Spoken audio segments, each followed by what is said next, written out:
In professional sports, the last seconds of a close game have a well established mythology. The camera always moves to the sideline when the shot clock is off, and the result is up to one possession. Surrounded by worn out athletes who are paying close attention to every word, we see the head coach aggressively draw lines on a whiteboard.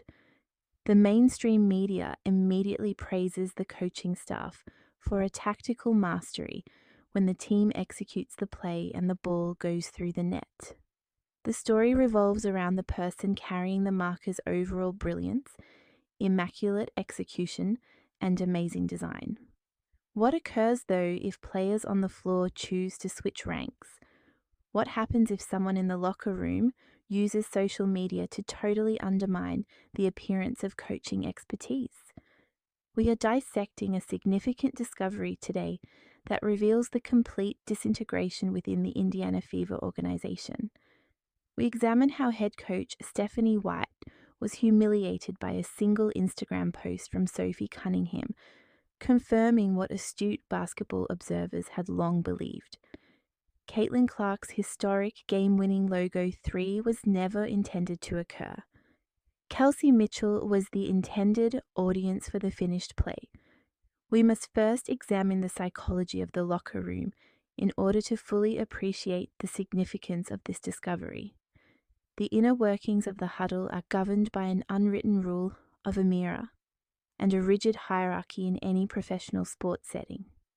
You don't make the playbook public, and you most definitely don't make the head coach's plan sign public. But right now, the Indiana Fever are in a persistent state of disarray. The obvious mismanagement of the franchise's cornerstone and the tension over offensive hierarchy have reached a breaking point. Sophie Cunningham, a player who is well known for speaking up and refusing to follow media-trained responses, has essentially turned into the operation's whistleblower. Rumors were not the source of the initial suspicion about the ultimate play design. It started with an examination of the game's actual tape. Red flags are promptly raised by the player's spatial movement during the final possession. An isolation set for the veteran guard was suggested by the main action, the screen set, and the inbound pass timing. Take a listen to this breakdown, examining the precise order of events and following the actions that initially provoked discussion regarding the play's genuine objective. Because Sophie Cunningham wasted no time today poking fun at the entire Fever organization.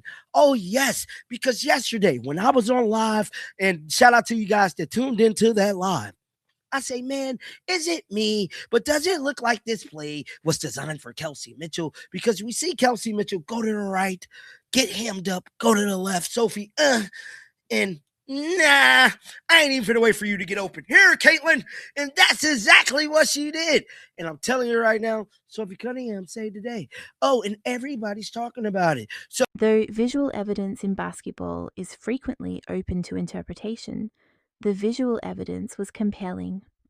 By arguing that the defense interfered with the main action and forced the players into secondary readings, a coaching staff can easily defend a broken play. They can continue to pretend that they have complete control over how the offensive is carried out. That facade persisted for precisely 24 hours until Sophie Cunningham made the decision to fully demolish it on Instagram. Social media is more than simply a brand-building tool in today's sports world. It serves as a tool for managing the story. When athletes publish particular photos and language, they are fully aware of what they are saying. Cunningham posted more than just a standard win celebration. She shared a carefully chosen series of pictures that were a clear critique of the coaching staff's initial strategy. View the social media activities documentation, witnessing the precise wording and the conversations that followed from her teammates, which confirmed the entire notion. this is Sophie Cunningham Instagram. So today on Sophie Cunningham Instagram, she took time to reflect. And when I tell you reflect, she reflected on last night's game. Now, Sophie caption is, your life seems so fun. Thanks, my family used to have a conversation of how to deal with me. Now, This is Sophie Cunningham. Caitlin is soonly, definitely posted this. Caitlin said, "Love you, Soph. Twin. Crazy that you cropped me out." Although the first pictures created a rebellious atmosphere, Stephanie White's credibility was fatally damaged by the last picture in the sequence. Cunningham posted a meme, a fan-made digital artwork that clearly expressed the huddle's reality. This was neither a cryptic message nor a subtle hint. This was an unmistakable, direct indication that the players on the floor looked at the play that the coaching staff had designed, saw its inherent weaknesses in real time, and chose to entirely reject it in favor of finding their best shooter. Take a listen to the precise text of the post that Cunningham decided to share with the whole basketball community. Let's keep watching. Didn't follow the plan. Worth it. We may have improvised. Oops, you followed the right plan. Won anyway, 78-76. Sophie Cunningham has confirmed that this play right here was not designed for Caitlin. So all of us that thought we was tripping and was like, hold on, let's watch the play right now. This is such a profound moment, man. I'm not even gonna lie to you. I'm ecstatic with this. So this is the play right here. Let's pull it up. So let's start it over. So this is the play from last night. Let me blow it all the way up. Look, it is 0.4 seconds left. Let's play it. So if you guys can see here, there's Kelsey Mitchell. She's doubled. Now Kelsey turned around, and I knew I wasn't tripping because Kelsey turned around so fast. Like, damn, I was supposed to get the ball. Open. Wide open.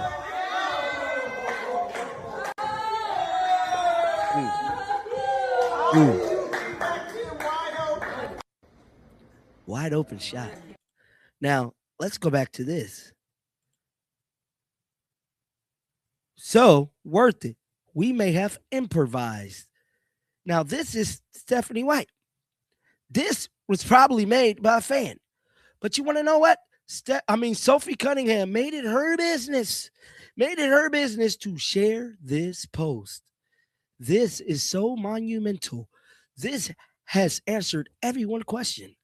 The questions being that, was that play designed for Caitlin or was it not designed for Caitlin? We might have made do. I'm sorry. The single word oops is the ultimate insult to a coaching philosophy that has consistently failed to make the most of the team's abilities. It is an open statement that the players have significantly more faith in their own intuition than in the instructions from the sidelines. The mechanics of the last play change from a typical basketball highlight to a psychological drama when we go back to the footage with this proof. The exact instant the script is abandoned is actually visible. The coaching staff's expectations and the players' actual performance are clearly at odds. Observe Kelsey Mitchell's response at the precise moment the ball is launched. The last indisputable piece of evidence throughout this entire study is her body language. With this, so this is the play right here. Let's pull it up. So let's start it over. So this is the play from last night. Let me blow it all the way up. Look, it is 0.4 seconds left. Let's play it. So if you guys can see here, there's Kelsey Mitchell. She's doubled. Now Kelsey turned around, and I knew I wasn't tripping because Kelsey turned around so fast. Like, damn, I was supposed to get the ball. Open. Wide open. Mitchell quickly spins around, hands ready to grab the basketball, fully anticipating being the center of attention for the last play. Stephanie White designed a whiteboard with her in mind. It is a startling indictment of the coaching staff's tactical awareness that in a one-point game, with the season practically on the line, they decided to create an isolation play for a heavily guarded veteran rather than take advantage of their generational point guard's unmatched shooting gravity. It wasn't just a smart basketball move for Sophie Cunningham to look away from the main action and see Caitlin Clark standing on the logo. It was a defiance of the organization. It was a player who decided to get around the existing hierarchy in order to win, after realizing that it was directly causing them to lose. The athlete bears an unfathomable load as a result of this internal struggle and ongoing conflict between a coach trying to impose a strict traditional system and a player whose very existence necessitates structural growth. Caitlin Clark is trying to manage more than just the physical demands of playing professional basketball. She is trying to run a business that actively opposes the adjustments required to sustain her. We must look to the game's legends who have travelled this precise route in order to truly comprehend the weight of this obligation. Cynthia Cooper is more than just a former athlete. She is one of the WNBA's fundamental pillars. She is aware of the overwhelming strain of managing a franchise, the loneliness of being the main target of every defense, and the annoyance of working in a setting that does not completely comprehend how to maximize her potential. Cooper gave a very sympathetic assessment of the current state of affairs in Indiana during a recent interview. She addressed the unadulterated human aspect of being a transcendent genius, caught in a broken system by removing the media clutter. And to be honest, in some ways, she's been, carrying a league. She elevated a league. So I know there's a lot of pressure on Caitlin, and I know she's not always reacting in the way she would want to. But, I give her grace. Honestly, I give her grace because I've been in that situation. I've been in a situation where everything is on your shoulders and you don't feel like you're getting a call or and I've reacted different ways. But the difference is I didn't have all the cameras on me. I didn't have everybody watching my every move. And so, it's a little, bittersweet sometimes, but I expect Caitlin to make that. Cooper talks about extending grace. She recognizes the feelings, the annoyance, and the simple weariness of having every action scrutinized by a relentless media apparatus. When a player is made to fight the other team's defense, the officials ignore physical abuse, and their own coaches are tactically inept. Outbursts of emotion do not indicate immaturity. They indicate a spirit of intense competition that is about to explode. A franchise athlete has an enormous structural load. They are supposed to be the locker room's emotional leader, the main distributor, the offensive engine, and the face of marketing initiatives. However, what happens if that player's surrounding infrastructure is seriously compromised? What happens if the most dangerous weapon on the floor is purposefully left out of a game-winning play designed by the head coach?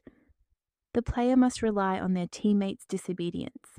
Comparing performers from different sports and eras is frequently a misguided activity that relies more on exaggeration than on sound analysis. However, conventional basketball comparisons are astonishingly inadequate for evaluating Caitlin Clark's impact. Since no other guard has started this particular kind of economic and cultural paradigm shift, you cannot compare her only to other guards in WNBA history. You have to look well beyond the confines of the basketball floor in order to uncover a true historical parallel. Consider the enormity of what she means to the sport overall while you listen to this historical context. I know the pressure is on her right now and she feels like it's smothering her, but it will get better. It'll get better. It'll get easier, and her game will rise to the top because that's what Cream does.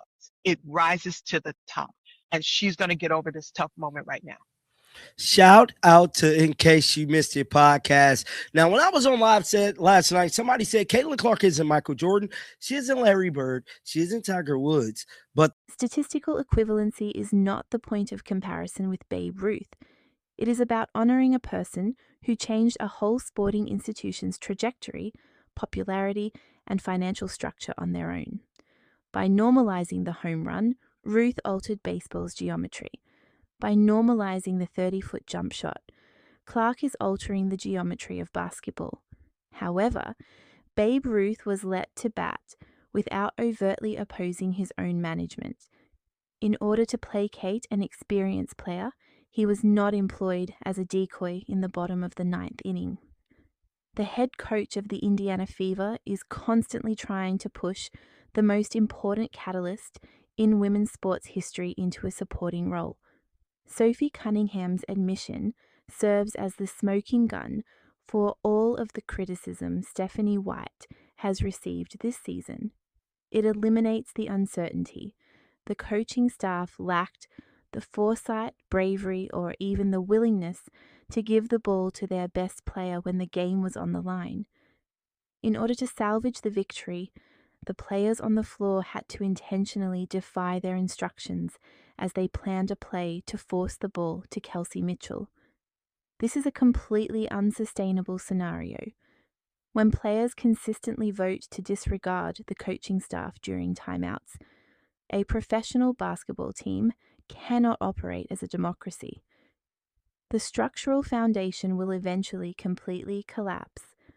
The front office of the Indiana Fever must make a final decision. They can keep using a coaching staff that is essentially detached from the reality of their team, depending on the players' skill in improvisation to make up for tactical shortcomings. Alternatively, they may identify the important message being conveyed by their own locker room, get rid of the obstacle on the sidelines, and create an attacking scheme that truly represents the generational talent they selected. The tape is truthful. Additionally, the internal dynamics of the huddle no longer deceive because of players like Sophie Cunningham's unvarnished truthfulness. The coaching masterclass illusion has been totally destroyed. For the following 10 years, highlight packages will feature the game-winning logo 3. The real legacy of that shot, however, is the indisputable evidence that Caitlin Clark succeeds in spite of the Indiana Fever system rather than because of it. Make sure you click the subscribe box if you value in-depth, rigorous analysis of the psychology and mechanics of professional basketball. Without extracting the tape and confirming the facts, we do not trust the conventional narratives. Post your opinions in the space provided for comments. Does Stephanie White's fate become clear when it is revealed that the last play was intended for Kelsey Mitchell? And how long can this roster continue to operate with this degree of internal discord? I'll see you in the upcoming breakdown.